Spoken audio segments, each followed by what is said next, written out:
దేవుని ప్రశస్తమైన నామమునకు మహిమ ఘనత ప్రభావాలు కలుగునుగాక. వీక్షిస్తున్న మీ అందరికీ కూడా మన ప్రభువైన యేసుక్రీస్తు నామములో శుభాభివందనాలు తెలియజేస్తున్నాను.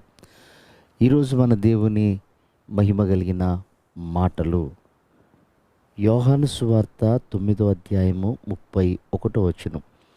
దేవుని చిత్తానుసారముగా మనం ఏది అడిగినను ఆయన మన మనవి ఆలకించును. ప్రియమైన దేవుని సంగమా, ప్రభువుని అడగాలి, ప్రభుతో మాట్లాడాలి, ప్రభు దగ్గర ప్రార్థన చేయాలి, ప్రభు దగ్గర గోజాడాలని ప్రతి ఒక్కరికి ఆశ మనసు ఉంటుంది. కానీ ప్రభుతో మాట్లాడేటప్పుడు, ప్రభువుని అడిగేటప్పుడు ఎలా పడితే అలా కాదు అనే విషయాన్ని మనం గ్రహించాం. చూడండి, ఏదైనా చిన్న గొడవ అయిందా, దాని విషయంలో ఎదుటివారి మీద నింద మోపుతూ మనం ప్రార్థన చేస్తూ ఉంటాం.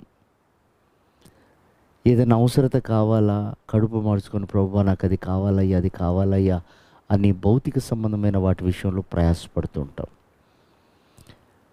ప్రియమైన దేవుని బిడ్డలారా, దేవుడు స్పష్టంగా నన్ను అడగండి అంటాడు. ఆయనను ఏం అడగాలి మనం? పరిశుద్ధాత్మను గురించి ప్రభు బైబిల్లో అడగమన్నాడు. ఎందుకంటే ఆత్మ లేకపోతే ఆయన వారం కాము. ఆ అడిగే విధానంలో ప్రభు అంటాడు, మీరు సిగ్గుపడక మాటి మాటికి అడగండి అంటాడు. అంటే అడగండి అన్నప్పుడు అడిగిన వెంటనే ఎందుకు ఇవ్వట్లేదు? మాటి మాటికి అడగండి అంటే మన హృదయంలో ప్రభుకు సంపూర్ణమైన స్థానం కావాలి.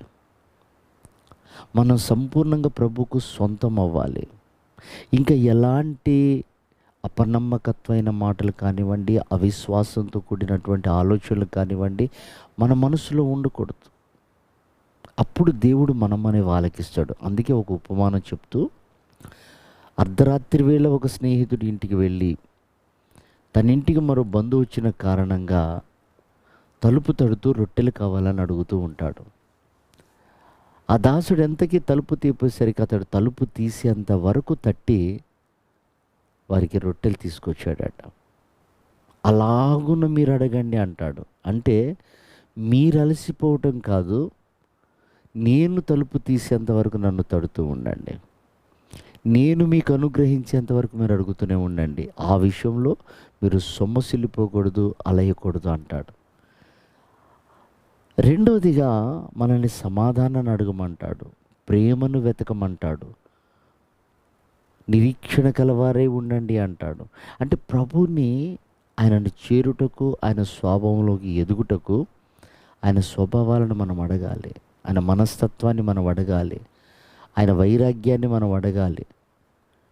అంతేకాని ప్రియదేవుని బిడ్డలారా, లోక సంబంధమైనవి, లోక సంబంధమైన స్నేహానికి సంబంధించినవి, అలాగే ఒక ఉన్నతమైనటువంటి స్థానానికి వెళ్ళిపోవటానికి ఏవేవో అడుగుతుంటాం. ప్రభు అంటాడు, మొదట ఈ నీతిని మీరు వెతికినట్లయితే మీకేమవసరం నేను అవన్నీ ఇస్తానన్నాడు. నిశ్చయంగా ఆయన చిత్త ప్రకారం మనం అడిగితే ఆయన అంటాడు, ఆత్మలను అడగండి నేను ఇస్తాను అంటాడు. ఇలా ఎన్నో ఉన్నాయి. అలాంటివి మనం అడిగి దేవుని దయను పొందుకొని దీవించబడి ఆయన రాకడికి సిద్ధపడతాం. ప్రభువటి కృప మనందరికీ దయచేయను గాక. ఆమెన్.